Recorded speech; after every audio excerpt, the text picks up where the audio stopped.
কারণ আমরা পরিবার থেকে এখনো গেল না আধার, শিশু হত্যা ও নির্যাতনের বিরুদ্ধে রুখে দাঁড়াও বাংলাদেশ শিরোনামে গাইবান্ধায় প্রতিবাদ সমাবেশ অনুষ্ঠিত হয়েছে।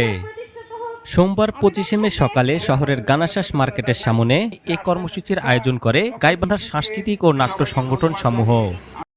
উদীচী জেলা সংসদের সাধারণ সম্পাদক শিরিন আক্তারের সঞ্চালনায় সমাবেশে বক্তব্য দেন উদীচী গাইবান্ধা জেলা সংসদের উপদেষ্টা ও পরিবেশ আন্দোলনের সভাপতি ওয়াজিউর রহমান রাফেল, উদীচী গাইবান্ধা জেলা সংসদের সভাপতি অধ্যক্ষ জহুরুল কায়ুম, সুরবাণী সংসদের সভাপতি অমিতাভ দাস হিমুন, গাইবান্ধা থিয়েটারের সভাপতি আলমগীর কবির বাদল, অবলম্বনের নির্বাহী প্রধান প্রবীর চক্রবর্তী, সারথী থিয়েটারের সাধারণ সম্পাদক জুলফিকার চঞ্চল, উদীচী দারিয়াপুর শাখার মোস্তাফিজুর রহমান মুকুল, অন্তরঙ্গ থিয়েটারের সাধারণ সম্পাদক সাজু সরকার, স্পন্দন শিল্পী গোষ্ঠীর সাধারণ সম্পাদক উত্তম সরকার, বাংলাদেশ মানবাধিকার নাট্য পরিষদের সাধারণ সম্পাদক অঞ্জলি রানী দেবী, পরিবর্তন পাঠাগার ও সাহিত্য পরিষদের নাবিল আহমেদ, সাংস্কৃতিক কর্মী ও কবি রণজিৎ সরকার এবং কবি রুহুল আমিন প্রমুখ।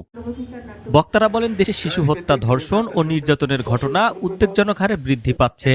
মেয়ে শিশু, ছেলে শিশু, এমনকি গর্ভবতী নারী ও বৃদ্ধরাও নিরাপত্তাহীনতায় ভুগছেন।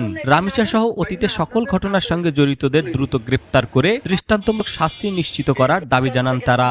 সমাবেশ থেকে শিশুদের নিরাপত্তা নিশ্চিতে কার্যকর পদক্ষেপ গ্রহণের আহ্বান জানানো হয়।